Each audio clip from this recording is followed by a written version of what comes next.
To life में आपका स्वागत है।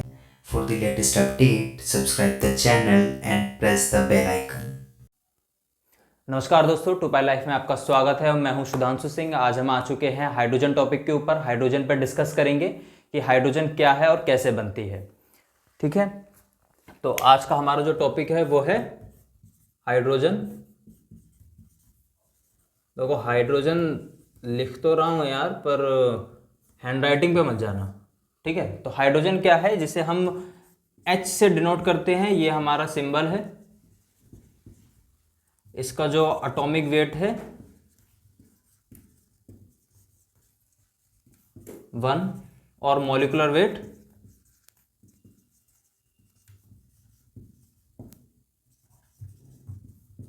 2। ये अप्रॉक्स में है, ऐसा नहीं कि मैंने एक्यूरेट लिखा है। ठीक है, अब बात कर लेते हैं इसके बॉइलिंग पॉइंट की, जो हमारा होता है 252 डिग्री सेल्सियस निगेटिव में, और मेल्टिंग पॉइंट जो होता है हमारा 259 अप्रोक्स डिग्री सेल्सियस निगेटिव में। ठीक है, ये तो हमारी छोटी सी जानकारी रही हाइड्रोजन पे। अच्छा, हाइड्रोजन है क्या एग्जैक्टली? हाइड्रोजन पेरियोडिक टेबल का सबसे लाइटेस्ट एलिमेंट है, सबसे ज्यादा लाइटेस्ट।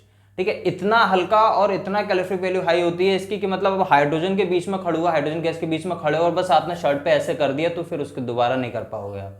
इतना ज्यादा लाइटेस्ट और फ्लेमेबल होता है ये। ठीक है, सेकंड थिंग, ये अर्थ पे आपका 75% अप्रोक्स 75% ही मिलता है, मतलब मुक्त अवस्था में नहीं, खुला सांड जैसा नहीं कि कहीं पे भी मिल जाएगा आपको मिलेगा किसमें? बाउंडेड मिलेगा, मतलब ह्यूमन बॉडी में मिल जाएगा आपको, वाटर में होगा, प्लांट्स में होगा, और आपका जो भी अर्थ की जितनी भी चीजें हैं उनमें मोस्टली जगह होगा। तो ये आपका ओवरऑल 75% आपको हाइड्रोजन मिलेगा ही मिलेगा। ठीक है, ये आया कहां से? इसकी खोज की थी जो discovered by Henry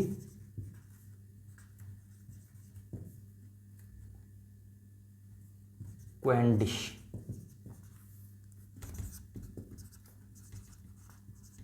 discovered in, तो हमारे और आपके पैदा होने से कई साल पहले ही आ चुका था। तो ये तो आपका हाइड्रोजन हो गया। अब ये बनता कैसे है उस पर बात करेंगे। इसमें किसी को कुछ डाउट है, कुछ पूछना है? नहीं। तो हेनरी ने जो स्टार्टिंग की थी वो स्टार्टिंग का भरपाई हमने करा। अरे यार, ये तो सूखा है। तो अब बात कर लेते हैं इसके प्रोसेस पे कि ये बनता कैसे है। हाइड्रोजन बनाने की कुछ 4 विधियां हैं, वो मैं आपको एक्सप्लेन करूंगा, और उसी के बेसिस पे हाइड्रोजन को डिवाइड किया है, मतलब कैटेगरी में डिवाइड करा गया है कि वो ग्रीन हाइड्रोजन है, ग्रे हाइड्रोजन है, ब्लू हाइड्रोजन है। ठीक है, तो हाइड्रोजन बनाने की कितनी प्रोसेस हैं? कुल 4।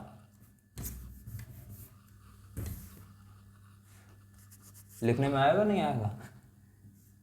1, 2, 3, 4, ये 4 प्रोसेस हैं। पहली प्रोसेस है लेन प्रोसेस। बस ये एक चीज है साला, इसे गीला कर लो तो लिखने में नहीं आएगा, सुखा लो तो फिर मिटेगा नहीं। लेन प्रोसेस। ठीक है, दूसरी प्रोसेस है हमारी इलेक्ट्रिकल या इलेक्ट्रोलाइसिस प्रोसेस। ठीक, तीसरी प्रोसेस है हमारी स्टीम रिफॉर्मिंग, और चौथी है गैसिफिकेशन।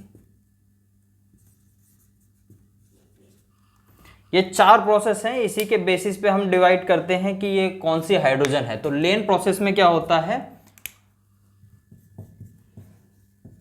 आयरन, यानी कि हॉट आयरन पे वाटर को डाला जाता है, जिससे हमारे उसमें क्या मिलता है? वो आयरन ऑक्साइड और हाइड्रोजन में टूट जाता है। First process. सेकंड प्रोसेस है इलेक्ट्रोलाइसिस। इसमें क्या होता है, Fe को कैथोड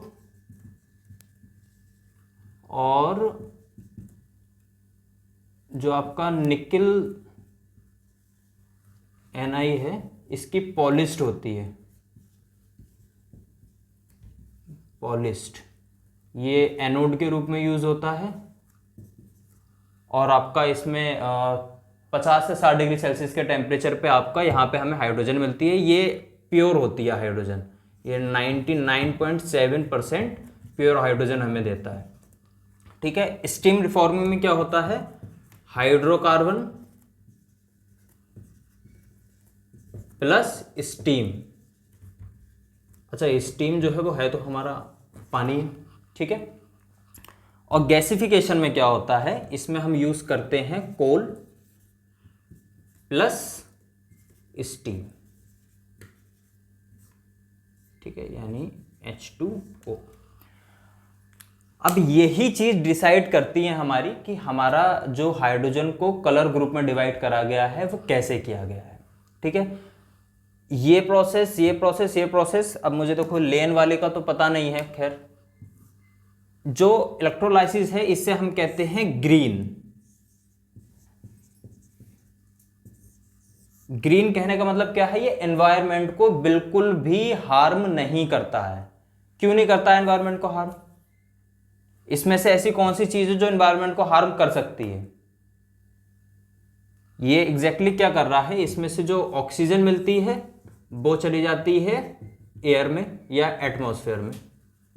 ठीक है। और हाइड्रोजन को हम क्या कर लेते हैं, कैप्चर। तो इसमें से कुछ ऐसी हार्मफुल चीज निकल रही है, CO निकल रही है, CO2 निकल रही हो, ऐसा कुछ नहीं होता। तो इसलिए ये हमारी ग्रीन हाइड्रोजन होती है। अब बात करते हैं स्टीम रिफॉर्मिंग की या गैसिफिकेशन। तो इन दोनों प्रोसेस में क्या होता है, हमारी जो CO2 निकलती है उसे हम अगर एटमॉस्फेयर में छोड़ दें, ठीक है, एटमॉस्फेयर या एयर में छोड़ दें, तो वो हमारी क्या हो जाती है, ग्रे हाइड्रोजन। अगर एटमॉस्फेयर में छोड़ दी मतलब वातावरण की ऐसी की तैसी हो जाएगी, इंसान को सांस लेने में दिक्कत होगी, अस्थमा हो जाएगा, उम्र कम हो जाएगी, जल्दी मर जाएगा। तो ये हमारी कौन सी हो गई, ग्रे हाइड्रोजन।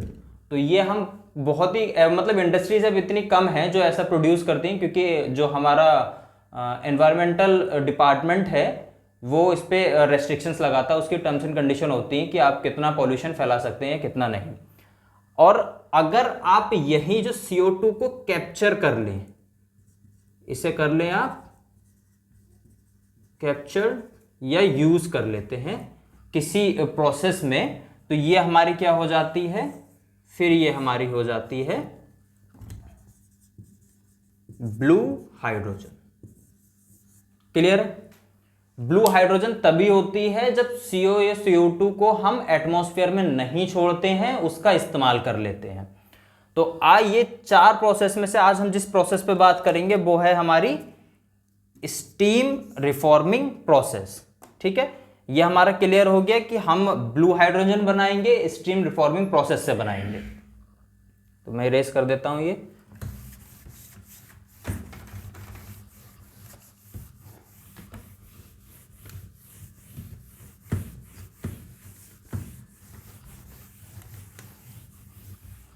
तो भैया जी, पोटेंशियल ये बताइए कि ब्लू हाइड्रोजन कौन सी होती है?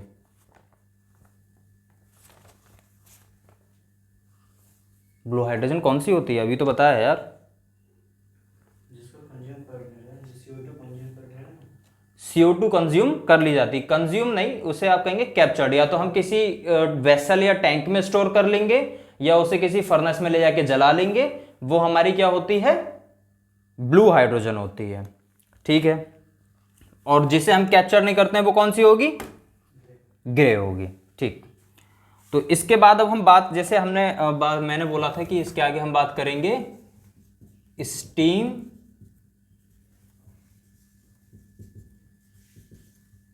रिफॉर्मिंग प्रोसेस की। तो हमें इससे हाइड्रोजन बनानी है। ठीक है। इससे हाइड्रोजन बनाने के हमारे पे दो हम फीड यूज करते हैं, या तो हम यूज कर ले natural gas, number 1 natural gas, या फिर हम यूज कर ले नेफ्था। ठीक है, तो ये दोनों हैं तो हमारे हाइड्रोकार्बन ही। ठीक है, बट डिफरेंस क्या है इन दोनों में? इन दोनों में डिफरेंस ये है कि जो नेचुरल गैस है उसमें जो हमारा सल्फर कंटेंट होता है वो कम होता है, और जो हमारा नेफ्था होता है उसमें सल्फर कंटेंट ज्यादा होता है। ठीक है, तो इन दोनों के प्रोसेस में आज हम नेफ्था पे बात करेंगे। एक्चुअली क्या है, जब नेचुरल गैस को हम प्रोसेस करते हैं तो उसके जो फीड प्रिपरेशन होता है या फीड की प्योरिफिकेशन होती है उसे करने में हम 1 यूनिट कम ही लगाते हैं, यानी प्रोसेस का खर्चा हमारा कम होता है। बट जब सल्फर की वो उसकी नेफ्था की बात होती है तो नेफ्था में सल्फर रिमूव करने के लिए हमें एक ह्यूज अमाउंट यूनिट की आवश्यकता होती है, तो इसलिए उसमें 1 यूनिट ऐड की जाती है। तो हम इस ब्रॉड यूनिट के ऊपर बात करेंगे कि नेफ्था हमारा नेफ्था से हाइड्रोजन कैसे बनाते हैं। ठीक है, तो अब नेफ्था पे हमारा क्या क्या पाया जाता है वो एक बार हम नोट कर लेते हैं। देखिए, नेफ्था का जो कट है, एक होता है कि इनिशियल बॉइलिंग पॉइंट टू 140 और एक होता है आपका C5 टू 90। तो इस नेफ्था को हम क्या कहते हैं और इस नेफ्था को क्या कहते हैं? एक SRN ये SRN हो गया और ये लाइट नेफ्था हो गया। ठीक है, हालांकि कुछ कुछ कंडीशंस में कुछ यूनिट्स या कुछ लोग इसे मानते हैं कि ये दोनों ही SRN नेफ्था ही हैं, बट हम इस वक्त जो यूज करेंगे वो C5 टू 90 तक का ही यूज करेंगे। ठीक है, जो इसका TBP है, ट्रू बॉइलिंग पॉइंट, वो हमारा C5 टू 90 तक का ही हम यूज करेंगे। ये लाइट नेफ्था कह सकते हैं इसे आप, ये स्ट्रेट रन नेफ्था भी कह सकते हैं। ठीक, अब बताओ नेफ्था में होता क्या क्या है भाई, जो हमें एग्जैक्टली क्लियर करना है। तो नेफ्था में क्या है, एक हमारा हो गया सल्फर। ठीक है, तो सल्फर हमें क्या मिल रहा होगा, कुछ 240 से 250 ppmw। ठीक है, यानी वेट परसेंट पे। और क्या होगा सर नेफ्था में, नाइट्रोजन मिलेगी 5 ppmw तक, क्लोरीन मिलेगा 4 to 5 ppmw। और क्या होगा, और होगा हमारा पानी भी तो होगा भाई, H2O अप्रोक्स 180 या 200 ppmw। ये जो कंपोजिशन है ये इस यूनिट की है जहाँ पे मेरा एक्सपीरियंस रहा है, जहाँ पे मैं काम कर रहा हूँ। बट अदर इंडस्ट्रीज में आप जाओगे तो हो सकता है वहाँ पे कुछ कंपोजिशन अलग हो। ठीक है, तो ऑन एन एवरेज हम ये मान के चलते हैं, और इसमें हैवी मेटल्स भी होंगे।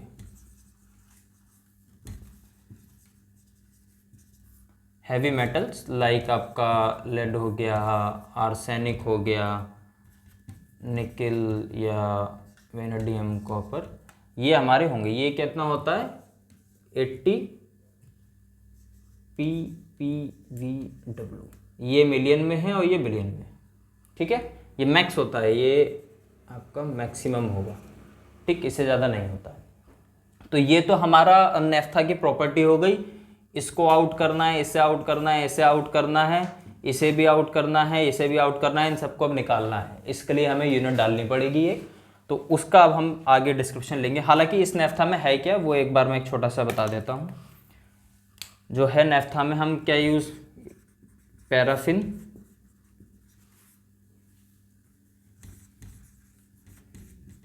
ओलिफिन्स, ये 1 2 3, नेपथीन्स और 4 एरोमेटिक्स। क्लियर, तो ये हमारा हाइड्रोकार्बन टाइप है नेफ्था के अंदर, ये 4 चीज़ें हैं। अब इसके आगे के ऊपर बात करते हैं हम कि इसके आगे हम किस तरीके से बनाएंगे। तो प्रोसेस हमारी क्या है,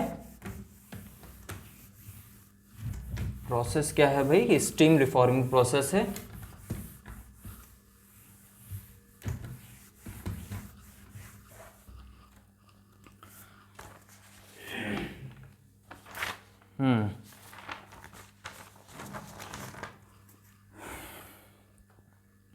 तो थोड़ा बहुत भी किसी को अंदाजा है कि एग्जैक्टली हाइड्रोजन जनरेशन यूनिट में किस तरीके से हमारा स्टीम रिफॉर्मिंग प्रोसेस से हाइड्रोजन बन रही है? कोई अनुमान छोटा मोटा? नहीं। पोटेंशियल जी, आपका कुछ अनुमान है? थोड़ा बहुत भी नहीं? ठीक है, तो एक बार बस यहाँ पे ध्यान दे लीजिए, ये मेन पार्ट है। स्टीम रिफॉर्मिंग प्रोसेस में 4 सेक्शन है। एचजीयू डिवाइडेड इन 4 सेक्शन, ठीक है। नंबर 1, अब आप मुझे ये बताइए कि हम बना किससे रहे हैं हाइड्रोजन? C590 यानी नेफ्था से बना रहे हैं। अब उस नेफ्था में इम्प्योरिटी हमारी क्या है? ठीक है, तो उसे हमें प्यूरिफाई करना है। तो पहला सेक्शन हो गया हमारा फीड प्योरिफिकेशन, ठीक है। उसके बाद क्या होगा? फीड का प्योरिफिकेशन हो गया, क्लियर। अब उसके बाद क्या करेंगे हम? रिफॉर्मिंग, क्योंकि अब जब फीड हमारा बिल्कुल प्योरीफाई हो गया तो उसके बाद रिफॉर्मिंग ही बचती है, सीधा हाइड्रोजन में तोड़ो और आगे बढ़ो। रिफॉर्मिंग हो गई। अब उसके बाद एक आता है शिफ्ट कन्वर्जन, इसे हम क्या कहते हैं? को कन्वर्जन भी, यानी कि कार्बन मोनोऑक्साइड कन्वर्जन। नाम से ही पता चल रहा है कि यह हरकत क्या करेगा आगे। चौथा लास्ट जो है वो क्या हो गया? Hydrogen purification. ये 4 सेक्शन है। इस 4 सेक्शन के अलावा हाइड्रोजन जनरेशन में कुछ नहीं।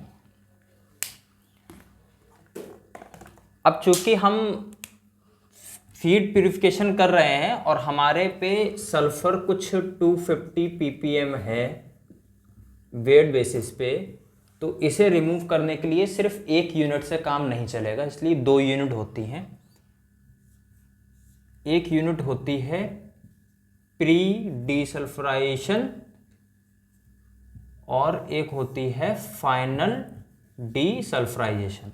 मैंने आपसे कहा था जब नेचुरल गैस से बनेगा तो यही वाली यूनिट सिर्फ उसमें लगी होती है, जिसे हम क्या कह सकते हैं?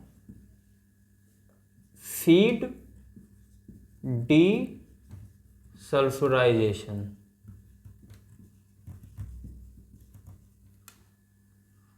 अभी के केस में क्या है? जो ये एफ फीड यहां पे लिखा है वो अभी के केस में है फाइनल, और यहां पे है ये प्री। क्लियर? तो ये हमारे 2 सेक्शन में डिवाइड है, पीडीएस और एफडीएस, प्री डीसल्फराइजेशन और फाइनल डीसल्फराइजेशन। अब बात आती है रिफॉर्मिंग की। रिफॉर्मिंग में डायरेक्ट रिफॉर्मिंग नहीं करते हैं, इसके भी 2 पार्ट हैं। एक है प्री रिफॉर्मर और दूसरा है रिफॉर्मिंग या सीधा रिफॉर्मर। क्लियर? शिफ्ट कन्वर्जन, को कन्वर्जन, ये 3 पार्ट में डिवाइड होता है। एक होता है LTS, दूसरा MTS और तीसरा HTS। ठीक है? LTS क्या है? Low temperature shift conversion. MTS क्या है? Medium temperature shift conversion. और HTS है हाई टेम्परेचर शिफ्ट कन्वर्जन। अब आता है हाइड्रोजन प्यूरिफिकेशन। इसकी कोई सेक्शन में डिवाइड नहीं है, ये सिर्फ अपने आप में एक बहुत बड़ा सेक्शन है जिसे हम कहते हैं PSA। क्लियर? तो ये इतना ही हमारा HGU जो स्टीम रिफॉर्मिंग प्रोसेस से बन रहा है वो इतना सा ही सेक्शन है। ठीक है? तो आप लोगों को हो गया, तुम रेस कर दूं? यहां तक में कोई डाउट है? नहीं है?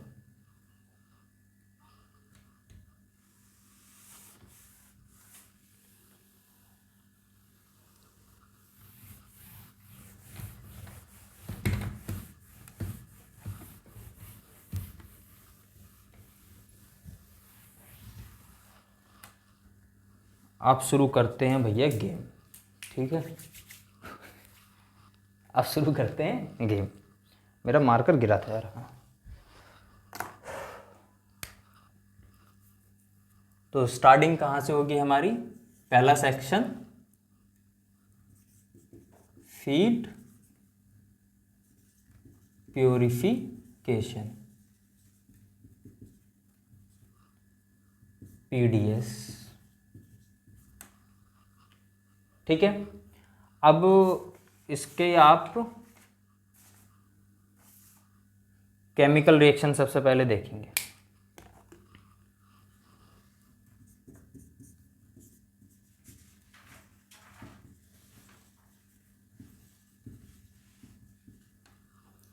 केमिकल रिएक्शन, ठीक है? तो भैया पोटेंशियल, अब आप ये बताइए कि जो हमारा नेफ्था में सल्फर होता है वो किस रूप में होता है? ऊपर से छिड़का हुआ पड़ा हुआ होता है, ऐसे ही जैसे धनिया पड़ा होता है सब्जी में, किस रूप में होता है? मर्कप्टेंस के फॉर्म में, यानी बाउंडेड रहता है ना।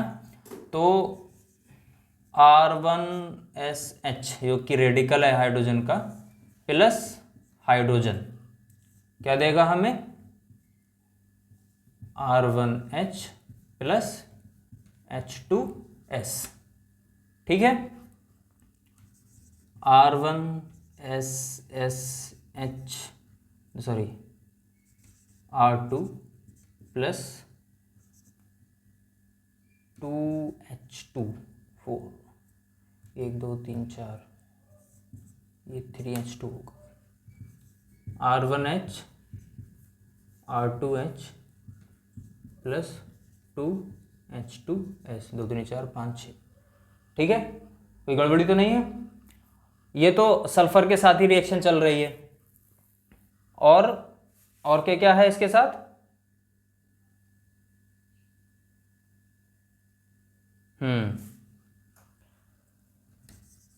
ये तो सल्फर के साथ ही रिएक्शन चल रही है, और किसके साथ रिएक्शन होगी?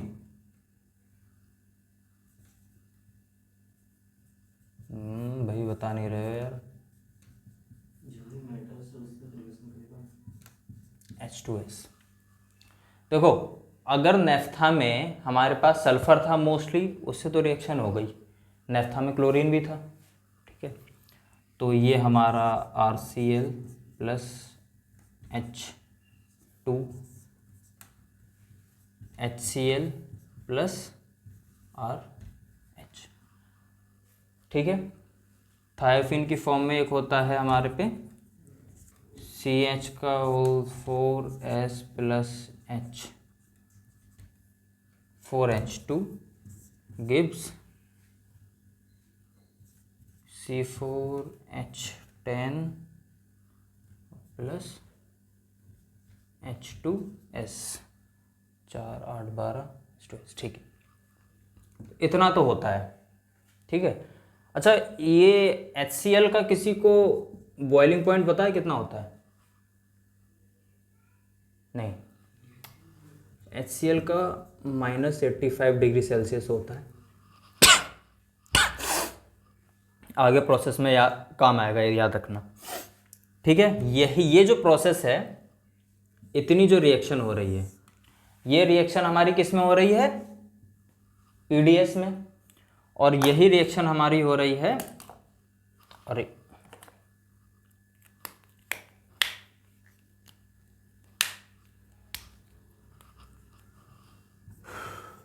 FDS में, ठीक है? ये जो रिएक्शन हो रही है हमारी, यही पीडीएस में हो रही है, यही एफडीएस में हो रही है।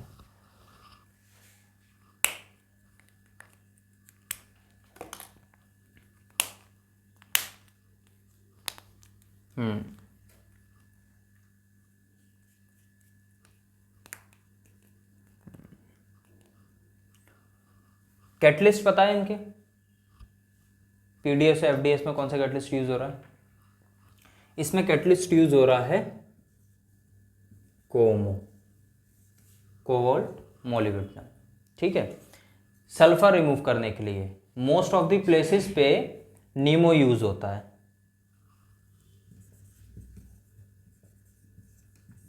तो हम नीमो यूज क्यों नहीं कर रहे हैं?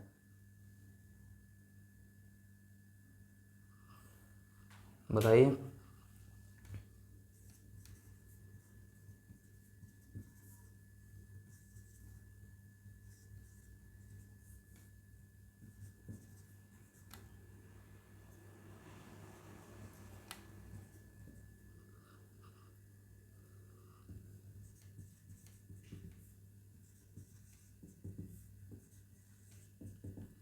नीमो इस कंडीशन पे यूज होता है,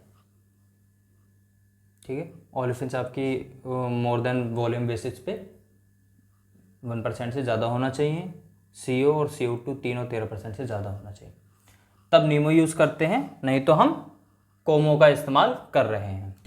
तो ये हमारा पीडीएस और एफडीएस दोनों रिएक्टर में, ठीक है ना, ये R1 रिएक्टर और R2 रिएक्टर दोनों में हमारा क्या यूज़ हो रहा है? कोमो ही यूज़ हो रहा है।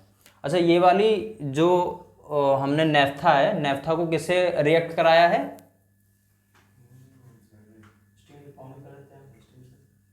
नहीं, यहाँ पे रिएक्शन देख के बता सकते हो कि किससे रिएक्ट करा रहे हैं? हाइड्रोजन से रिएक्ट करा रहे हैं, ठीक है, कोमो की प्रेजेंस में, ठीक।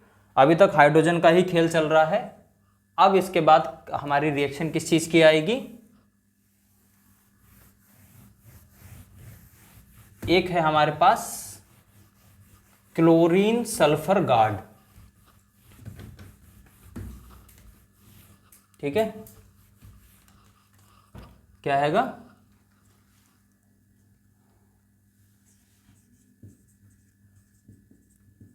क्लोरीन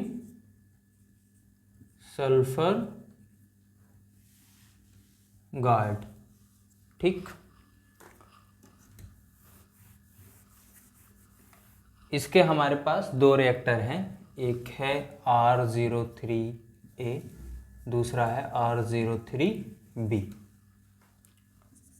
ये भी FDS का सेक्शन, यानी कि एक पार्ट है, सेक्शन नहीं है, पार्ट है।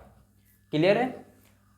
तो अभी मैं एक प्रोसेस फ्लो डायग्राम बनाऊंगा, उसमें क्लियर हो जाएगा। तो इसमें हमारा जो है रिएक्शन जो हो रही है वो K2CO3, ये एक कैटलिस्ट है, रिएक्शन हो रही है HCl की, और दे हमारा क्या रहा है? KCl पोटेशियम क्लोराइड और KHCO3, ठीक है।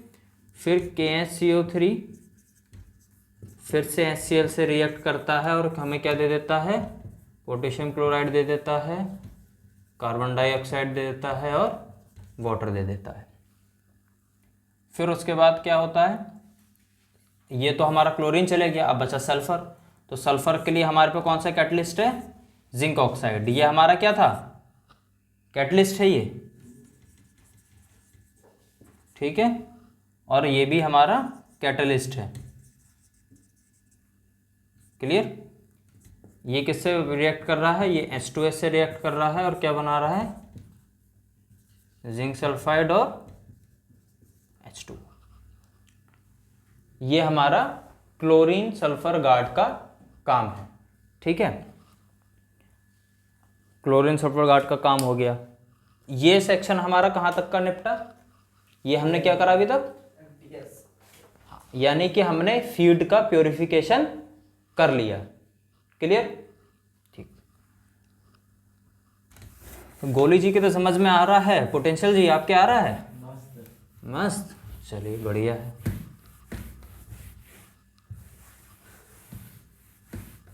हाइड्रोजन जैसी एनर्जी अगर इंसान के अंदर पाई जाती है तो इंसान क्या कुछ नहीं कर सकता है, इसीलिए इंसान की पर्सनैलिटी हॉट होती है। अच्छा, तो अब इसके बाद कौन सा सेक्शन आएगा हमारा?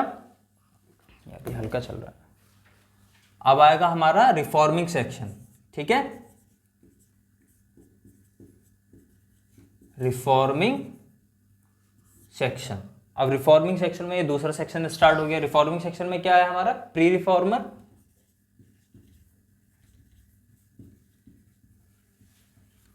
और रिफॉर्मर। ठीक है, प्री रिफॉर्मर और रिफॉर्मर में एक ही रिएक्शन यूज होती है, कैटलिस्ट भी सेम है। कैटलिस्ट मैं एक बार लिख देता हूं यहां पे साइड से, nickel, nickel oxide, magnesium oxide और एल्यूमिना ऑक्साइड, ये कैटलिस्ट हैं जो रिफॉर्मर और प्री रिफॉर्मर में यूज कर हो रहे हैं। निकेल बेस्ड कहते हैं हमारे यहाँ। रिएक्शन क्या हो रही है, हमारा अभी तक फीड प्योर हो गया, फीड में अब हमारी इम्प्योरिटी नहीं है। जो हमारी फीड निकला वो हमारे पे किस पे निकला है, लेस देन 0.1 ppm। ठीक है, ये हमारा फीड है, मतलब फीड में हमारा सल्फर खत्म हो गया है, HCl उसमें से हमने निकाल दिया है और हाइड्रोजन सल्फाइड H2S भी निकाल दिया है। और बाकी अभी जब फ्लो डायग्राम में होगा वो कंफर्म हो जाएगा आपको H2O कहाँ पे निकला। ठीक है, इसमें क्या हो रहा है, ये रिएक्शन हमारा जो फॉर्मूला है carbon hydrogen half M plus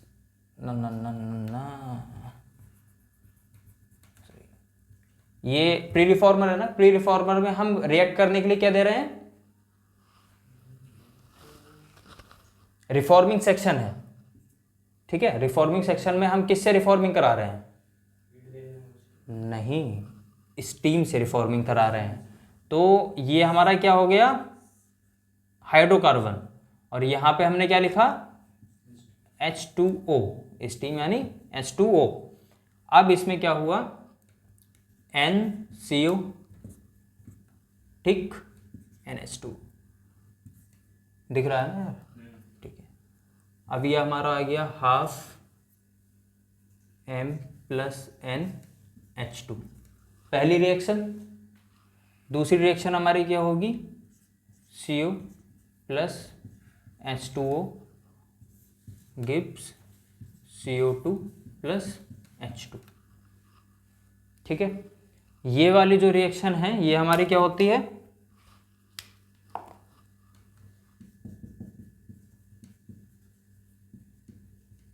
exothermic, और इसके लिए हमें हीट देनी पड़ती है, ये है एंडोथर्मिक।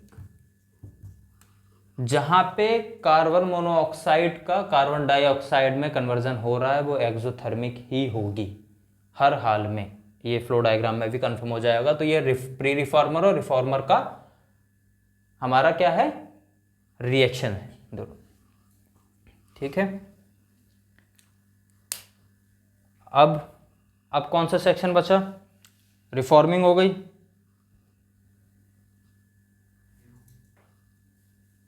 कौन सा,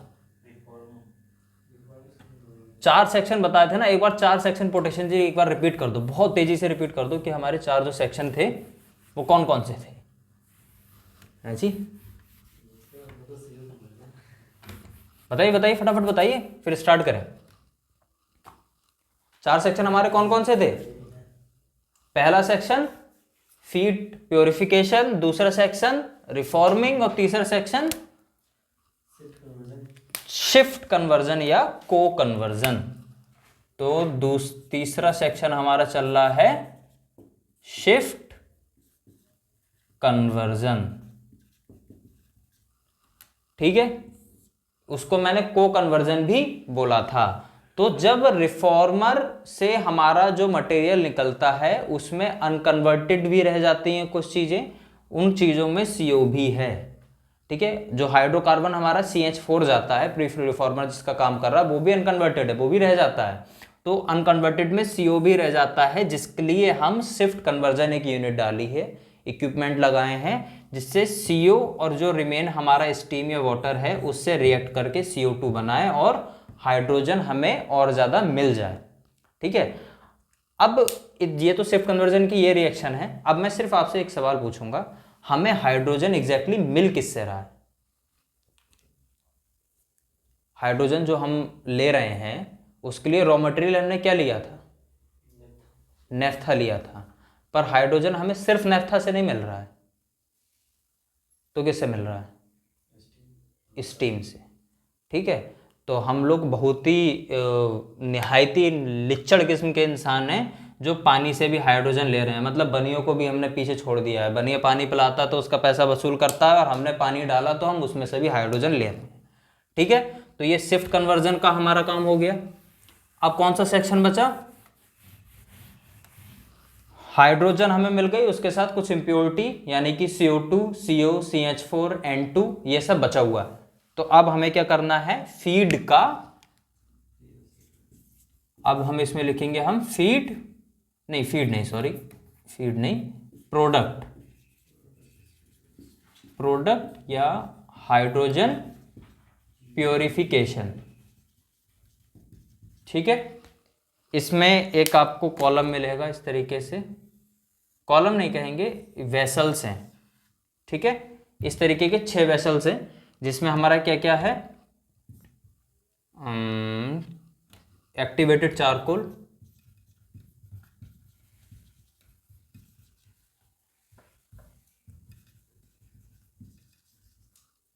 फिर क्या है, मॉलिक्यूलर सीव्स,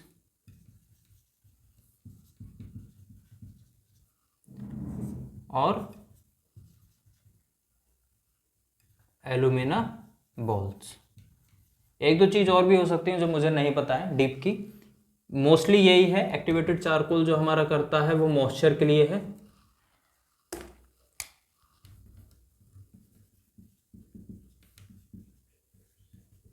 ये हमारा किसके लिए है, मॉलिक्यूलर सीव्स, CO, CO2 और जो भी चीज़ें ये एब्जॉर्ब करता होगा, एब्जॉर्ब नहीं, और एलुमिना बॉल्स इसका मुझे नहीं पता, ये भी शायद CH4 के लिए होगा, थोड़ी बहुत जो रह जाती है।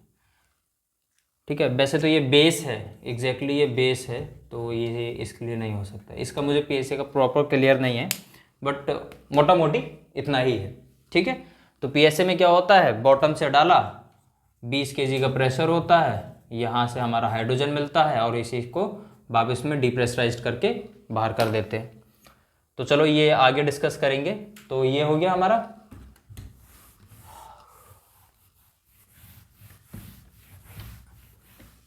केमिकल रिएक्शंस, आपने देखी, नोट करी, अब उनका इस्तेमाल करने का वक्त आ गया है भाई।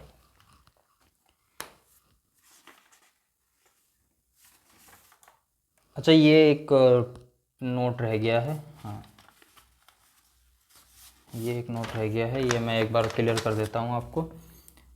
जो BFW है उसकी स्टीम भी जो हम यूज़ करते हैं उसे भी हम थोड़ा सा ट्रीट करते हैं। तो उस BFW वाटर को ट्रीट करने के लिए हम 3 प्रकार के, एक है फॉस्फेट, दूसरा हमारा मॉर्फिन, और तीसरा है हाइड्रोजन। तो हाइड्रोजन हमारा ऑक्सीजन, मॉर्फिन हमारा पीएच, और फॉस्फेट हमारा सॉलिड मटेरियल्स।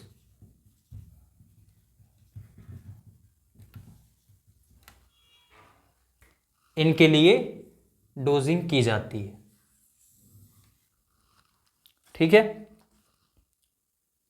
इतनी चीज क्लियर हुई। फॉस्फेट हमारा क्या कर रहा है, जो हमारा मटेरियल है उसमें सॉलिड मटेरियल्स उसको निकाल रहा है, मॉर्फिन हमारा पीएच के लिए और हाइड्रोजन ऑक्सीजन के लिए। तो ये हमारा BFW का वाटर को ट्रीट करने के लिए हम डोजिंग करते हैं। अब सेक्शन वाइज हम चलेंगे और उसी हिसाब से PFD ड्रॉ करेंगे। ठीक है, तो शुरुआत करते हैं नेफ्था से। यहां से हमने नेफ्था लिया, ये हमारा स्ट्रेटर नेफ्था आ रहा है। इस नेफ्था को हम कहाँ लेके जाएंगे, सर पोटेंशियल, जो हमारा फीड आ रहा है उस फीड को हम कहाँ लेके जाएंगे, सबसे पहले कहाँ लेके जाएंगे, गलत, उसको हम लेके जाएंगे सर्ज ड्रम में। पीडीएस सेक्शन तो बहुत बड़ा है भाई। सर तुम्हारा तो सर ठीक है, तो ये हम सबसे पहले लेके आएंगे सर्च ड्रम में। तो बहुत सिंपल और साफ सा आंसर आप लोग मुझे बताएंगे कि हम सर्च ड्रम में लेके क्यों आए हैं, सीधे रिएक्टर में ही डाल देते। बताइए इसका बहुत होता बताइए बताइए बताइए भाई, इसमें लाने का मकसद क्या है हमारा? है को सेफली चलाने में, संचालन में टाइम में, उसमें जो वाटर या फिर कुछ कंटेंट आएगा उसको रिमूव करने में बहुत से हाँ, तो जो हमने कहा था H2O इम्प्योरिटी है वो ये रहा बूट, ठीक है ना।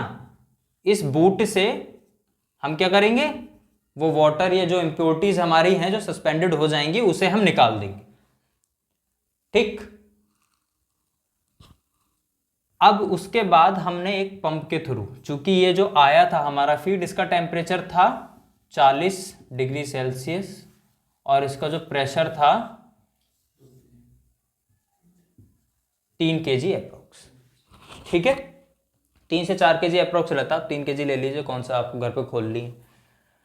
तो यहां से हमने बूट करा, जो वाटर था ये सस्पेंडेड चीजें थी वो हमने निकाल ली। उसके बाद एक हमने पंप लगाया। पंप किस लिए लगाया है भाई?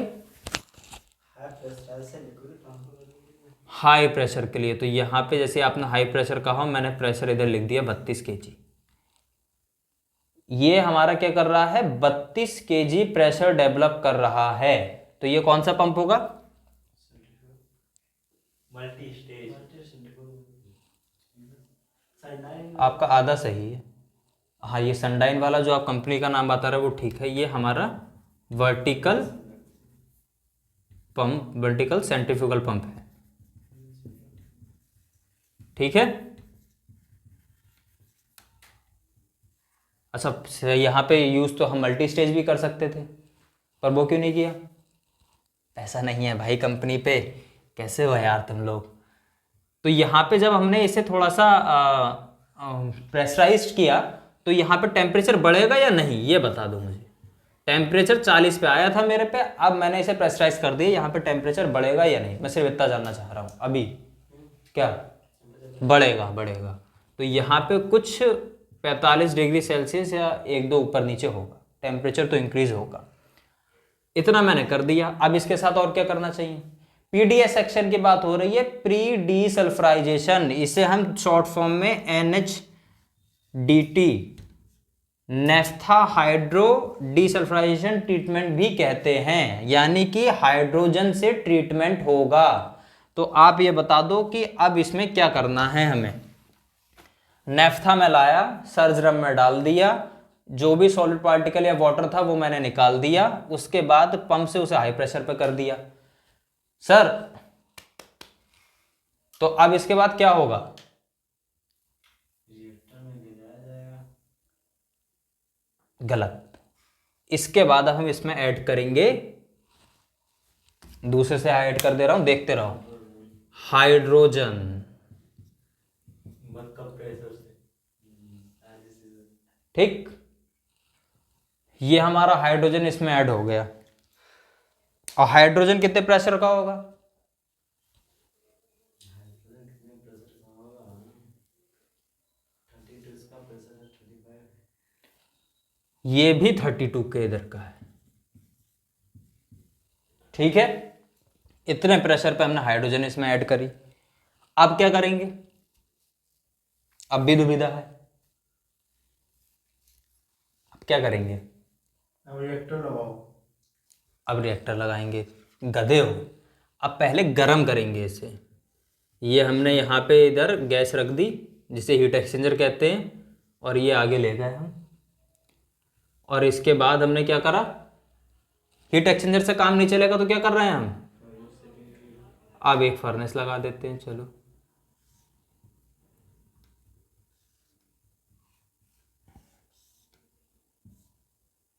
ठीक है,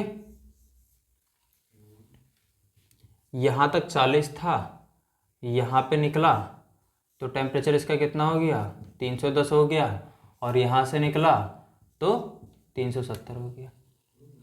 चमत्कार देख रहे हो? मतलब इतना बड़ा बड़ा डिब्बा लगाया तो उससे हमारा कितना हो रही है, कुछ 240 250 डिग्री सेल्सियस ट्रांसफर कर दे रहा है। पर ये इतना बड़ा डिब्बा जो उससे बड़ा है हीट एक्सचेंजर से, जिसमें फ्यूल भी जा रहा है हमारा, वो कितना कर रहा है? 60 डिग्री सेल्सियस इंक्रीज कर रहा है। बताओ कंपनी कितनी बड़ी बेवकूफ़ है? हैं, सही कह रहा हूँ? एक गधे हो, कंपनी बेवकूफ़ नहीं है, वरना होगा ही नहीं काम। क्या हो। इसके बाद लेके आए इसे हाइड्रोजन और नेफ्था को मिक्स करने के बाद हमने क्या करा, उसे गर्म कर लिया जिससे अच्छे से पक जाए। तो इसे हाइड्रोजन यहाँ पे हमने ऐड करी और इसे गर्म कर लिया। इसका रेशो क्या था, कुछ हाइड्रोजन उसका 5.14 कुछ रेशो था नेफ्था और हाइड्रोजन का। ठीक है, अब इसे लेके आए हम और इसके बाद हमने क्या करा, घुमा फिरा के ले जा रहा हूँ, देखते रहना। ये वाली लाइन है, ठीक है, यहाँ से निकली, यहाँ आई, ये आई, ये जा रही है, ये जा रही है। अब ये कहाँ जाएगी? अब ये जाएगी रिएक्टर में। ठीक है, तो ये बताओ, अब ये जो यहाँ से निकला ये गैस फॉर्म में, लिक्विड फॉर्म में? गैस और लिक्विड दोनों में। गैस और लिक्विड दोनों में है। नेफ्था का जो हमारा टीबीपी था वो कितना था? 90 डिग्री सेल्सियस। और हाइड्रोजन वो तो माइनस में रहता है, -252, तो लिक्विड नहीं रहेगा, सब हवा है, सारी हवा है। तो ये सब हवा है, तो ये हवा उड़ती हुई जा रही है और ये हवा हम ऊपर से टॉप फिल करा दिए। क्लियर हो गई? अब मुझे बताओ, हवा को मैं नीचे से फिल कराता तो ऊपर के लिए चली जाती, अब मैंने ऊपर से फिल कराई तो नीचे आ जाएगी? नहीं आएगी? नहीं आएगी? अरे यार क्यों नहीं आएगी भाई, क्यों नहीं आएगी? तो वो यहाँ से जो कराया ना, तो इसका जो प्रेशर था उससे ज़्यादा प्रेशर इसका है, मतलब इसमें जो प्रेशर है उससे कम प्रेशर इसमें होगा, तभी जाएगी। तभी जाएगी। यानी कि ये हम यहाँ पे जैसे 32 पे एंटर कराया था ना, यहाँ तक आते आते इसका कुछ 5 kg मान लो ड्रॉप हो गया, 27 kg रहा होगा, 27-28 kg। ठीक है, इतने पूरे रामायण में 5-6 kg ड्रॉप हो गया, इतना समझो। तो यहाँ तक आते आते इससे कम, यानी यहाँ अगर 28 है तो यहाँ पे इसका कितना होगा? 27 होगा, इससे तो कम ही होगा, तो इसमें आएगा। और यहाँ से जब माल निकला तो उसे सीधा इसी हीट एक्सचेंजर में डाल दिया। क्लियर? मतलब इसके नीचे से जो डाउन स्ट्रीम है, इसके नीचे से जो निकल रहा है वो ही इस हीट एक्सचेंजर के थ्रू इस फीड को गर्म कर रहा है। ठीक है, निकाल दिया। तो अब यहां पे मुझे क्या मिलेगा ये मैं जानना चाहूंगा आपसे। यहां तक इतनी जो कहानी हुई, हाइड्रोजन ऐड की, फर्नेस के थ्रू गर्म करते हुए लेकर रिएक्टर में डाल दिया, और जो रिएक्टर है इसके अंदर कैटलिस्ट कौन सा बताया था? कोमो, कोबाल्ट मोलिब्डेनम, कोमो कैटलिस्ट है इसमें। ठीक है, अब बताओ, ये पीडीएस से कंप्लीट हो गया। हाँ भाई, इम्प्योरिटी सारी दूर हो गई। इम्प्योरिटी सारी तो अभी तो दूरी नहीं हुई है, अभी तो इम्प्योरिटीज को बस उनके भैया बंधु से अलग करा है, पर हैं सब एक ही जगह पे। तो यहाँ पे हमें H2S होगी इसी पॉइंट पे, और क्या मिलेगा? HCl भी होगी, और क्या होगा? नेफ्था, हाइड्रोजन, हाइड्रोजन नहीं होगी, सॉरी हाइड्रोजन नहीं होगी इसमें, H2S और ये HCl ये होगा, और बाकी हमारा नेफ्था है।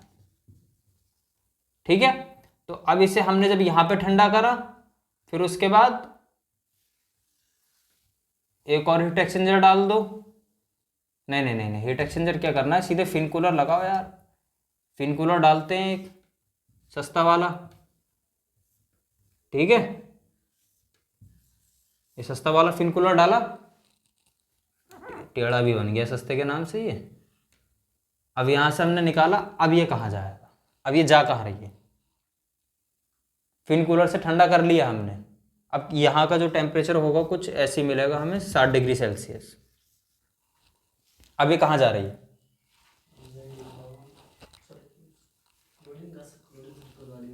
भाई साहब अभी तो ये भी निकालनी है, ये भी तो निकालना है।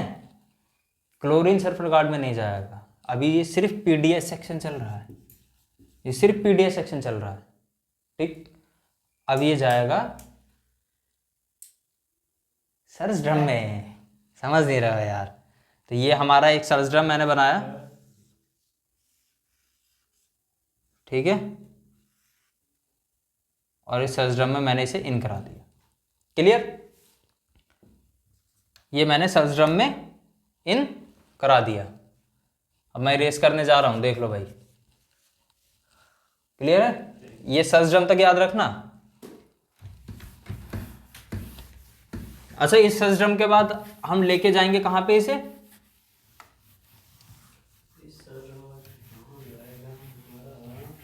H2S रिमूव करना है, चलो इतना हिंट दे देता हूं। H2S रिमूव करना है, HCl रिमूव करना है, तो कहां लेके जाएंगे हम इसे?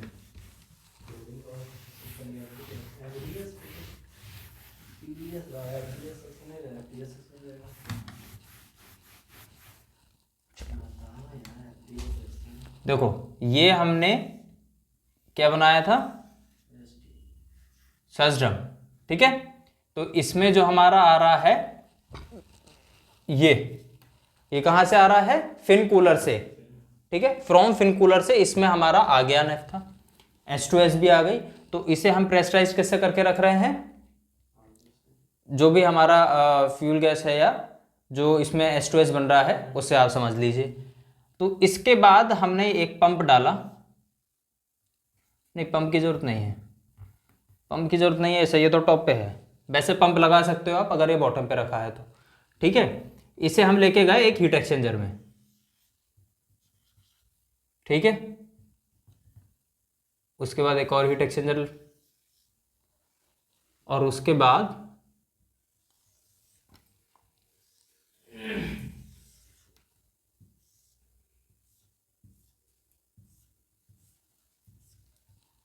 दिख रहा है?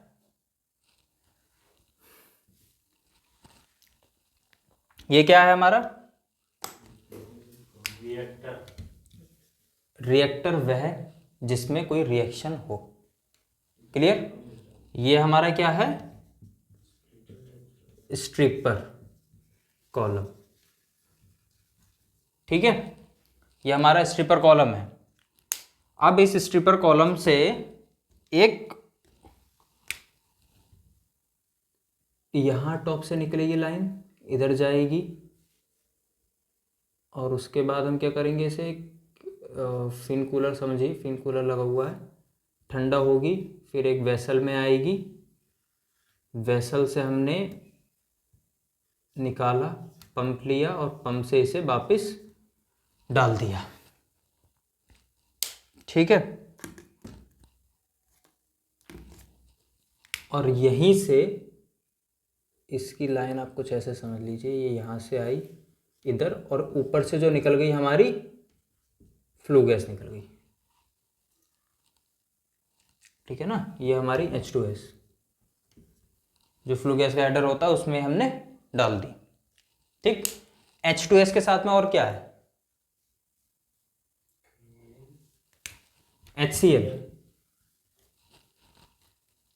HCl है, मैंने बताया था ना, निगेटिव में 85 डिग्री सेल्सियस होता है, तो वो भी तो होगी गैस फॉर्म में इसमें, उसे भी हमने डाल दिया, ठीक।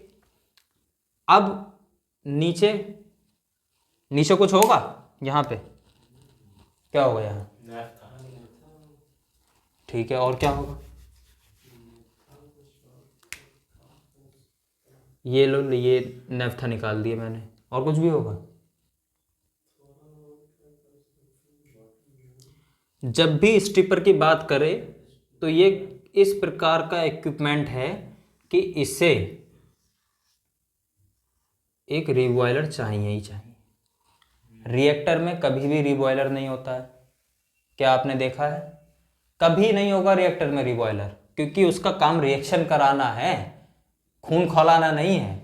नेफ्था खौलाना है हमें, तो इसके लिए हमने यहाँ पे दे दिया रिबॉयलर। ये थर्मोसाइफन रिबॉयलर है। अब थर्मोसाइफन नहीं पता है तो गधे हो, फिर वो बाद में बताएंगे। तो ये हमारा हो गया रिबॉयलर। इसमें जो हमारा नेफ्था आ रहा है उसे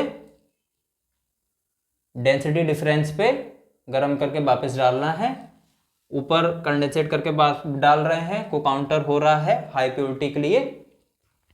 अब यहां से जो हमारा आया ये हमारी क्या है, स्वीट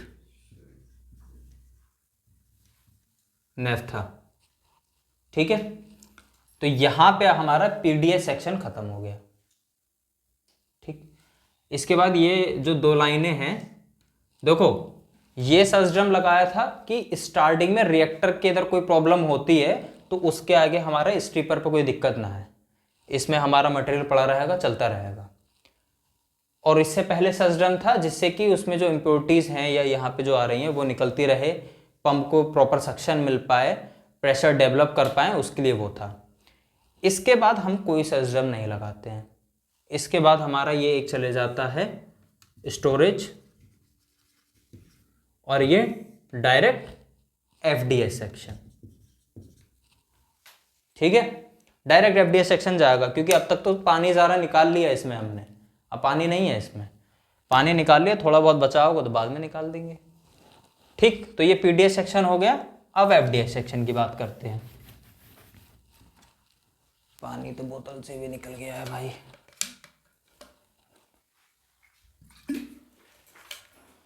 तो कौन से हाइड्रोजन बना रहे हैं हम, ब्लू हाइड्रोजन बना रहे हैं, बहुत बढ़िया, क्योंकि इसमें CO हम कैप्चर कर लेते हैं।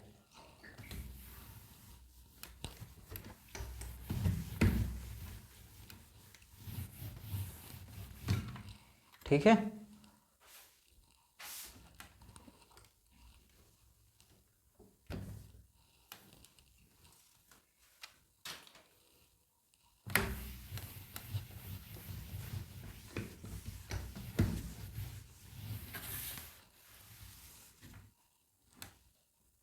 देख लो यार, तुम्हारे चक्कर में इतना महंगा रुमाल खराब करना पड़ रहा है। चलो, तो अब हम कौन सा सेक्शन स्टार्ट करेंगे, फीड प्यूरिफिकेशन का पीडीएस सेक्शन। पीडीएस हो गया एफडीएस सेक्शन। ठीक है, फाइनल डीसल्फराइजेशन सेक्शन। ठीक है, तो एफडीएस का जो फीड है वो क्या है, एफडीएस का फीड क्या है, एफडीएस का फिर वो है स्वीट। स्वीट नेफ्था है। अब इसको हम क्या करेंगे, अब इसको जो भी क्या कहते हैं, क्लोरीन गार्ड में ले जाकर या फिर निकॉटिन का जो पीडीएस था ना, जो हमारा पीडीएस सेक्शन था, यहाँ पे हमने जो रॉ मटेरियल यूज किया था, रॉ मटेरियल उसमें 250 ppmw सल्फर था। क्या था, सल्फर था। अब इसके बाद आफ्टर पीडीएस बचा कितना, प्रोसेस होने के बाद 2 ppmw। हमें ये भी नहीं चाहिए। ठीक है, हम इसे बिल्कुल पॉइंटों में ले जाएंगे, 0 कर देंगे इसे, तो इसे हमें ये भी नहीं चाहिए। ये मार्कर हमारा डाउन हो गया, ये भी डाउन हो गया। ठीक है, 2 ppm समथिंग बचा है, तो हमें ये भी नहीं चाहिए, हम इसे भी हटाएंगे। ठीक, तो इसे हटाने के लिए बस थोड़ी देर रुको, अभी हटा देते हैं। सेम प्रोसेस वही जो पीडीएस की थी, सेम प्रोसेस, बस चेंज कहाँ पे होगा वो देखते हैं। ये हमारा आया, इसे हमने फिनकूलर से निकाला था पीडीएस में। पीडीएस के बाद फिनकूलर लगाया है नहीं, ओवरहेड कर रहा हूँ। ठीक है, तो चलो यहाँ फिनकूलर्स के थ्रू हमने इसे गुजारा, ठंडा हुआ ये, और इसके बाद हमने इसे एक पंप लिया। ठीक है, इसे लेके गए, फिर से इसे हमने 32 या 34 पे प्रेशराइज्ड किया, हाइड्रोजन दी। उसके बाद क्या करेंगे हम,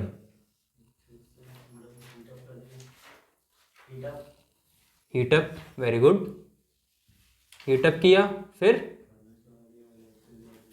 अब इसके बाद हम इसे सीधे रिएक्टर में ले जाएंगे। क्लियर, फिर से हमने टॉप साइड डाला है, देखते रहना। इसमें कौन सा कैटलिस्ट है, कोमो। सेम रिएक्शन है पीडीएस और एफडीएस की, सेम रिएक्शन है, कोई ज्यादा डिफरेंस नहीं है। ठीक है, यहां से निकलेगा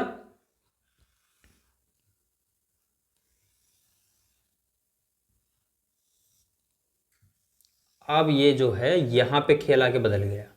ये क्या है? ये क्या है? ये स्ट्रिपर है।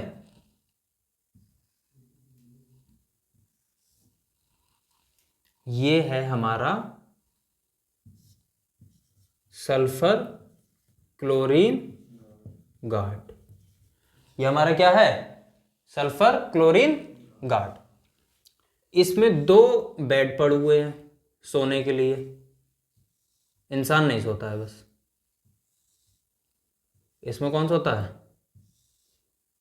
पोटेंशियल। अरे इसमें कैटलिस्ट होते हैं भाई, कैटलिस्ट के 2 बेड हैं ये। तो अब कैटलिस्ट कौन कौन से बताए थे मैंने आपको एफडीएस सेक्शन के?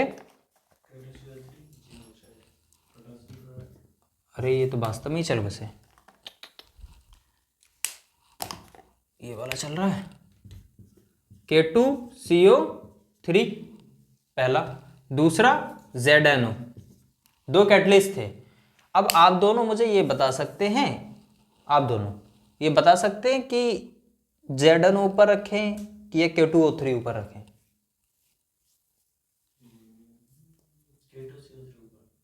और K2CO3 ऊपर क्यों? क्योंकि वो जो HCl जो है वो ज़्यादा नेगेटिव है, तो आई थिंक क्या नेगेटिव है?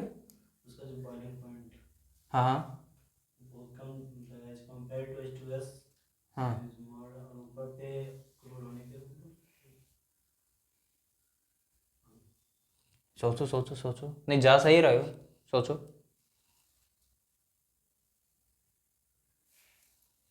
जो आप कह रहे हो वही सच है कि अगर हमने यहाँ पे क्लोरीन को एब्जॉर्ब नहीं किया, हम यहाँ पे कर रहे हैं, और वो निगेटिव में 85 डिग्री सेल्सियस बॉइलिंग पॉइंट है उसका, ठीक है। बट 285 जब वो बन जाएगा आपका KCl, तो इसका टेम्परेचर हमारा हो जाएगा 285 डिग्री सेल्सियस। ये हमारा क्या है? मेल्टिंग पॉइंट है। ये हमारा क्या है? मेल्टिंग पॉइंट किसका है? KCl का, HCl का नहीं है। HCl तो इससे रिएक्ट कर रहा है, ठीक है ना। तो यहां पे जैसे ही उसने इससे रिएक्ट करेगा और उसके बाद हमारा क्या हो जाएगा? H2S नहीं हो पाएगी। ये मेल्ट हो जाने के बाद इसकी जो पोरोसिटी है उस पर जम जाएगा और पास नहीं हो पाएगा, ठीक है। स्लिपेज के चांसेस रहेंगे। तो यहाँ पे हमारा रहता है K2CO3 और यहाँ पे रहता है Zn, ठीक है। तो पहले हम कहते हैं HCl को एब्जॉर्ब करते हैं और उसके बाद H2S को, ठीक है। अब मेरा सवाल आप लोगों से ये है कि यहाँ से तो जो आ रहा था वो हमारा कुछ 350 था, ठीक है। तो इसका जो हमारा टेम्परेचर होता है वो कुछ 350 रखते हैं ना, 350, मैं भूल गया हूँ टेम्परेचर, 450 350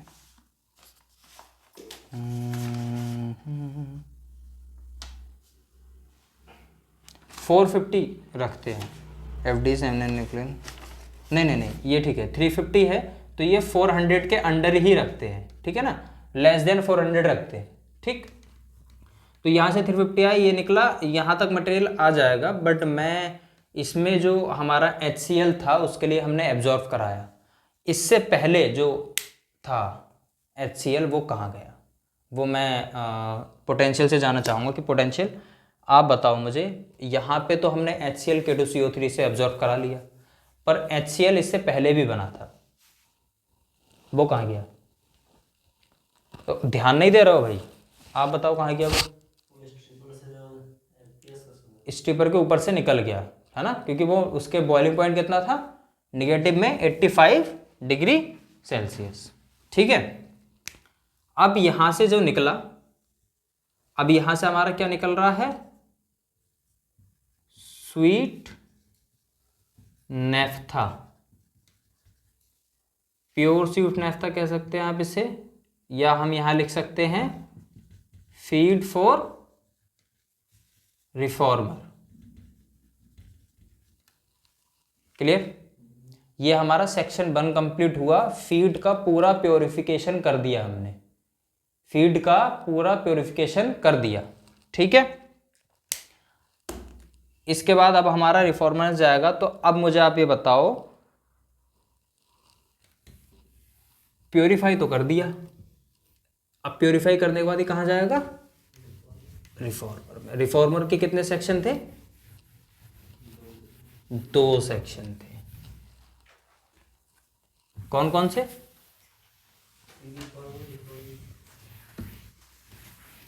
ठीक है, ये में डाल दिया हमने। जो हमारा ये आया फ्रॉम एफडीएस, ठीक है। अब इसे हम क्या करेंगे? प्री रिफॉर्मर में लेके जाएंगे। तो उससे पहले हमने क्या करा? इसे गर्म किया, उधर से वो प्रोसेस होके आ रहा है, ठंडा उंडा होके आ गया। अब उसे हम फर्दर हीटअप करेंगे, और हीटअप करने के बाद इसे, चलो मैं इसे प्रॉपर तरीके से एक बार बता देता हूँ, नहीं आप लोग फिर कहोगे कि कंफ्यूजन रहा। तो कोई गैस कर सकता है कि मैं जो बनाने जा रहा हूँ वो एग्जैक्टली क्या है?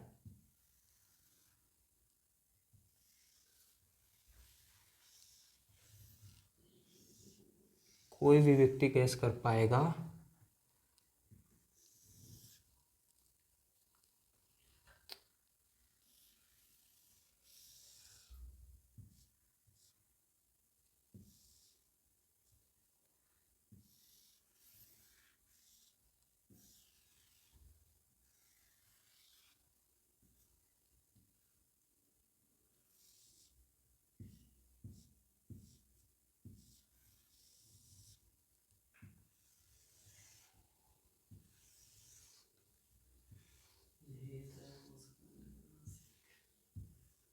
हाँ, यही है मुस्कान का आशिक भाई। ये जो है,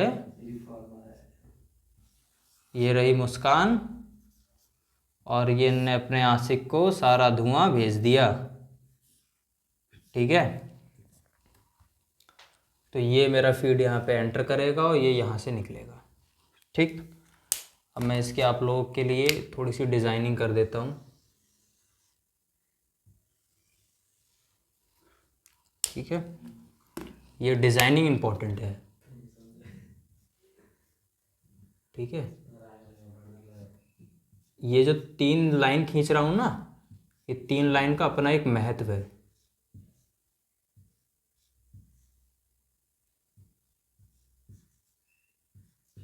ये 3 लाइनें जो आ रही है ना, इन 3 लाइनों का अपना खुद का एक महत्व है भाई।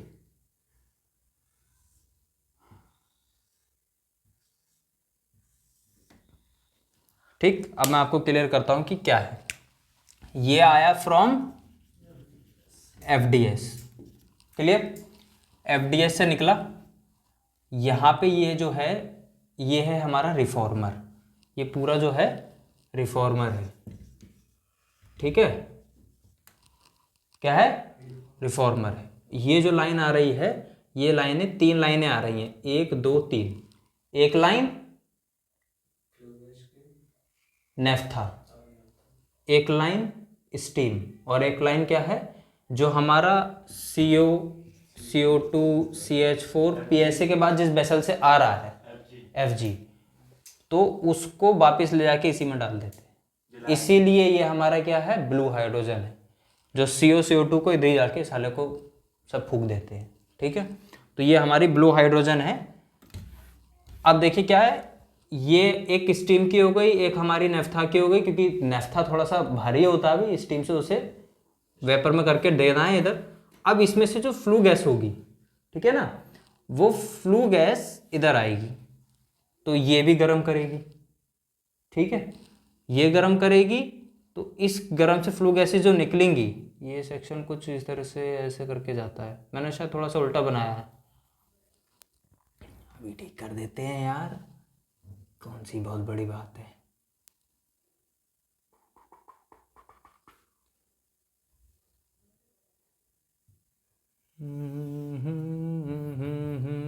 ये देखो, ये वाली लाइन इधर लेके गए, ठीक, ये इससे अटैच कर दी, ठीक है। और ये वाली लाइन इससे अटैच कर दी, लो अब ठीक बन गया।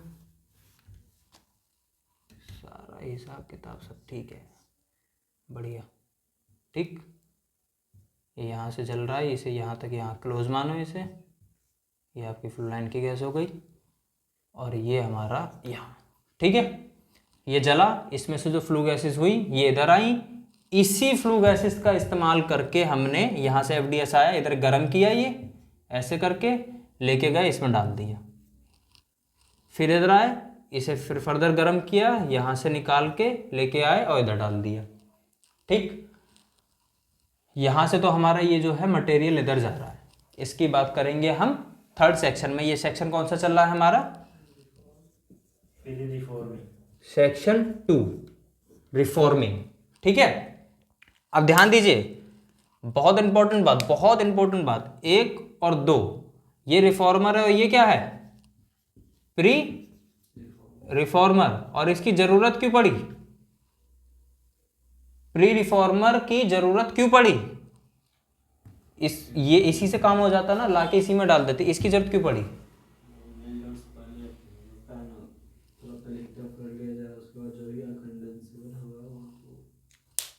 ये बहुत महंगी चीज है, इसकी डिजाइनिंग, ट्यूब्स, इसमें जो हम डाल रहे हैं कैटलिस्ट, वो ये सब महंगी चीज है। मैंने आपको इसका कैटलिस्ट क्या बताया था, भूल गया, हाँ याद आ गया, निकेल है, निकेल ऑक्साइड है, MgO है, और ठीक है। ध्यान दो, ध्यान, नोट करने की जरूरत नहीं है, नहीं ये निकल गया तो फिर दोबारा कभी समझ में नहीं आएगा, महीने लग जाते हैं। ये जो कैटलिस्ट है यही कैटलिस्ट इसमें है, ठीक, बट डिफरेंस क्या है? कंपोजिशन बदली हुई है, ठीक है। ये एक तरीके का मिथेनेटर है, जो हाइड्रोकार्बन हमारा आ रहा है उसे CH4 में कन्वर्ट करेगा, और मोस्ट ऑफ द हाइड्रोकार्बन्स को C1 में कन्वर्ट करने की कोशिश करता है, कंप्लीट कर देगा, जिससे कि वो CO बना पाए, ठीक है। तो इसमें एक्सोथर्मिक रिएक्शन होगी, मतलब ओवरऑल रिएक्शन जो हमारी होती है वो एक्सोथर्मिक कहलाती है, बट इसमें एंडोथर्मिक और एक्सोथर्मिक दोनों हो रही है। यहाँ गर्म किया, लेके गए, अंदर आया, ये तो क्या हो गई? एंडो। बट इसके अंदर जो वो CO होती है, CO जो आपकी स्टीम है उससे मिलके क्या बनाती है? CO2, ठीक। तो एक्सोथर्मिक होगी, तो ये स्लाइडली एक्सोथर्मिक भी होती है। अब इस पूरे प्रोसेस में एक कमी है जो हमने याद ध्यान नहीं दिया, क्या क्या कमी है इसमें? क्या कमी है इस पूरे प्रोसेस में? कमी है, हमने स्टीम नहीं डाली। रिफॉर्मिंग सेक्शन में रिएक्शन के लिए हम स्टीम दे रहे हैं, यानी पानी, H2O, और प्योरिफिकेशन, फीड प्योरिफिकेशन के लिए क्या दे रहे हैं हम? फीड प्योरिफिकेशन के लिए दे रहे हैं हम H2, ठीक है, जिससे कि वो H2S बनाए, HCl बनाए, निकल जाए। अब ये H2O आ रही है, यहाँ हमने इसे फीड गर्म किया, फिर एंडोथर्मिक, फिर इसमें थोड़ी स्लाइडली एक्सोथर्मिक होगी, फिर यहाँ से निकलेगा मामला। तो अब हमारा क्या निकल रहा है? मामला क्या निकल रहा है? मटेरियल CH4 होगी, CO होगी, CO2 होगी, और हाइड्रोजन होगी, N2 होगी, ठीक। अब इसे हम लेके गए, फिर से डाल दिया, यहां जितना हुआ उसके बाद फिर यहां पे भी कन्वर्जन होगा और टूटेगा। इसमें जो टेम्परेचर है वो 450 डिग्री सेल्सियस से नीचे नहीं करना है। अगर इससे नीचे करा टेम्परेचर तो क्या होगा? खराब हो जाएगा। तो जो MgO है वो मैग्नीशियम डाई हाइड्रोक्साइड बना लेगा और ऐसी तैसी हो जाएगी पूरे कैटलिस्ट। तो इससे नीचे इसका टेम्परेचर करने नहीं देना है। इसका टेम्परेचर कुछ 610 रहता है इनिशियल यहाँ पे, और यहाँ से जो निकलता है ये मटेरियल ये कुछ होता है 900 से कुछ 1000 एक डिग्री सेल्सियस पे होता है, ठीक है, अप्रॉक्स इतना टेम्परेचर होता है। इस टेम्परेचर की रिकवरी भी करनी है, अभी नई कंपनी लॉस में चली जाएगी। यहाँ पे एक चीज़ और ऐड कर देता हूँ, ठीक है, ये आप समझ लो एक वेसल है जिस पे लिख देता हूँ मैं BF, ठीक है, यहाँ गया वापिस आ रहा है, तो यहाँ पे और भी रिकवरी करते हैं हम, क्योंकि यहाँ पे जो हमें फ्लू गैसेस मिल रही है वो क्या है, 1010 डिग्री सेल्सियस की है। ठीक है, तो वो रिकवरी करके जो मिलती है हमें कम टेम्परेचर पे, उसको हम पंप के थ्रू स्टैक में डालते हैं और हवा कर देते हैं। क्लियर हो गया। अब अगर आप कहना चाहो कि यहाँ पे भी तो CO2 होगी और उसके बाद हम उसे पंप करके बाहर कर दे रहे हैं, तो ये ग्रे हाइड्रोजन है, ये भी कह सकते हैं। ठीक है, तो इस पे तो भाई अपवाद है। ठीक, वो देख लेना। तो यहाँ पे हमारा 900 या 1010 डिग्री सेल्सियस पे जो हमारा मटेरियल आया वो यहाँ से निकल रहा है, जो कहाँ पे जाएगा, शिफ्ट कन्वर्जन यानी तीसरे सेक्शन पे।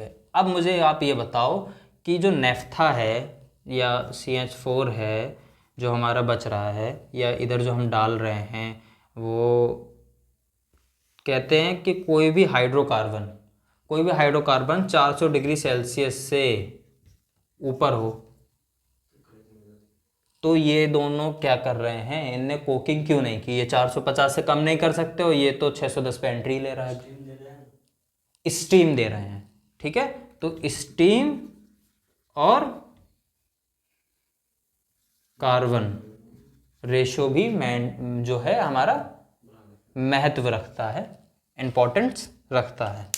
कैटलिस्ट क्लियर हो गया। टेम्परेचर आपको समझ में आया, क्योंकि टेम्परेचर ऐसी तैसी कर देगा जरा सा भी अप डाउन हुआ। लॉट्स ऑफ थर्मोकपल्स लगे हुए हैं इसमें, अलार्म लगा है, थोड़ा सा टेम्परेचर अप डाउन हुआ तो। अब मैं इसके विषय में थोड़ा सा ब्रीफ में बता देता हूं। ये जो है रिफॉर्मर कौन सा है, साइड फायर है, पोटेंशियल साइड फायर रिफॉर्मर है। अब ये पहचानोगे कैसे,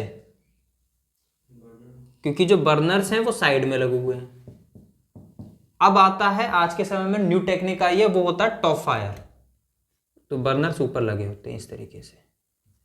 ठीक है, बीच में हमारी क्या होंगी, ट्यूब्स होंगी।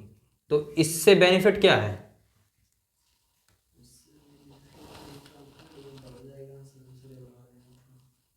इससे ये है कि ये जो डायरेक्ट यहां से फ्लेम निकलती थी वो ट्यूब पे पड़ती थी, इम्पिगमेंट होने का चांस रहता था। एक ही पॉइंट पे फ्लेम बार बार टिक टिक टिक टिक टिक टिक कर रही है, तो उस जगह रेड हॉट स्पॉट हो जाएगा।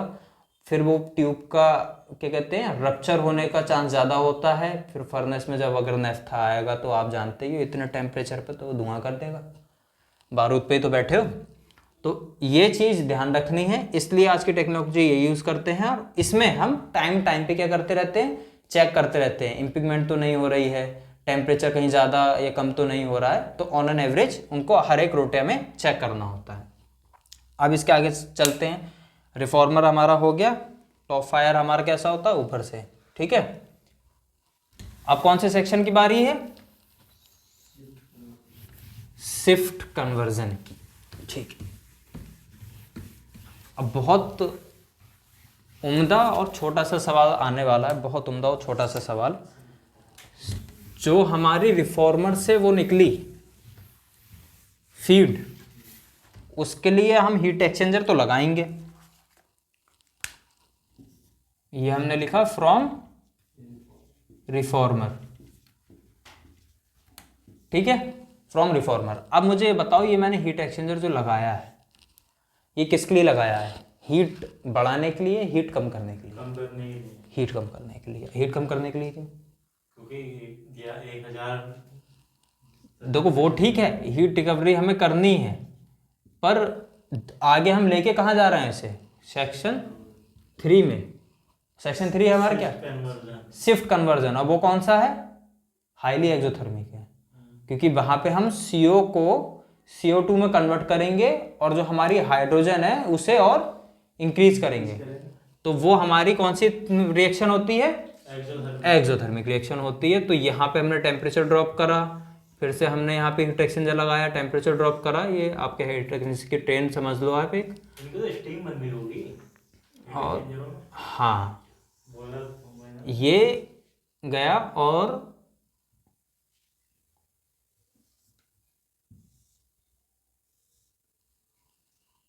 ये हमारा क्या है, MTS मैंने आपको क्या बताया था? LTS और HTS। ठीक है, अब ध्यान दो आप कि HTS और LTS और HTS हम यूज नहीं कर रहे हैं, हम सिर्फ MTS यूज कर रहे हैं। तो MTS में हमने क्या कैटलिस्ट बताए थे आपको? MTS के कैटलिस्ट याद नहीं है?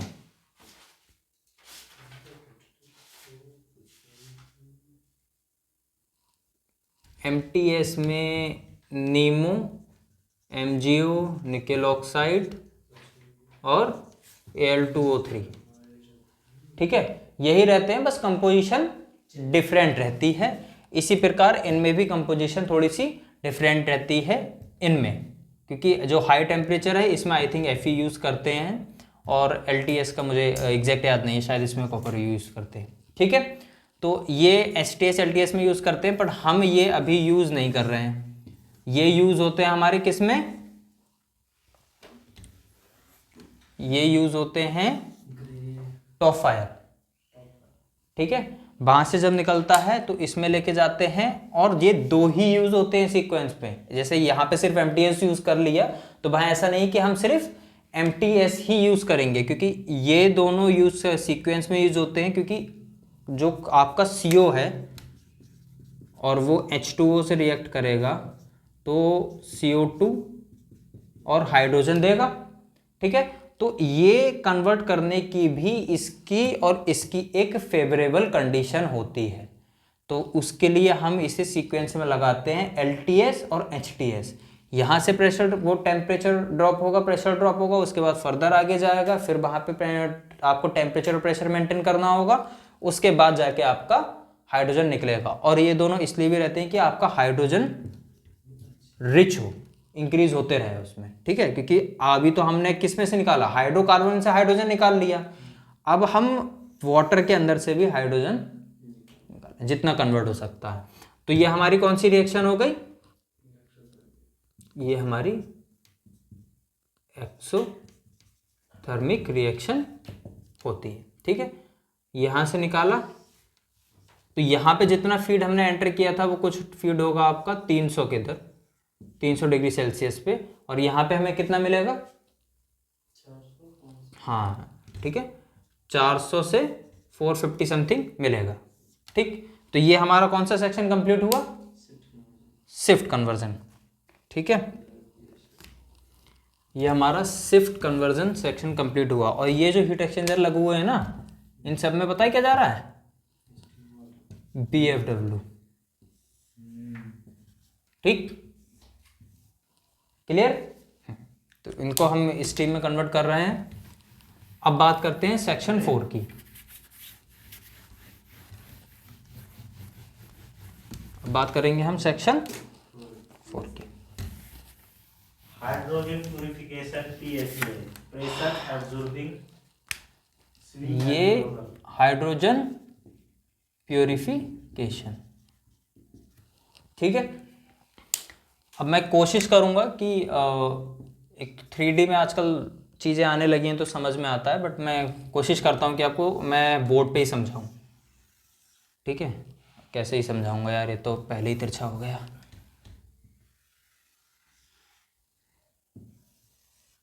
PSA हम ज़्यादा नहीं लेंगे, सिर्फ कुछ 4 PSA लेंगे। ठीक है, जो हमारा उससे निकल के आ रहा है, MTS से हाइड्रोजन निकल के आ रहा है 400 पे, उसके बाद हम उसे क्या करेंगे? ठंडा करेंगे, हीट एक्सचेंजर्स लगा के उसे ठंडा करेंगे। ठीक है, ये मान लो 4 PSA है। ठीक है, इसमें कंपोजिशन में लिख देता हूं, क्या लिखा था मैंने? Activated charcoal. ठीक है, दूसरा मैंने क्या लिखा था? मॉलिक्यूलर सीब और एल्यूमिना बॉल्स। ठीक है, ये हमने इसमें डाला था, यही इसमें है सेम। ठीक, अब जो हाइड्रोजन आई उसके लिए हमने एक लाइन ऐसे करके खींची, ये एंड तक गई है यहाँ, ठीक है, एंड तक गई है, और वहीं से एक लाइन निकली है ये,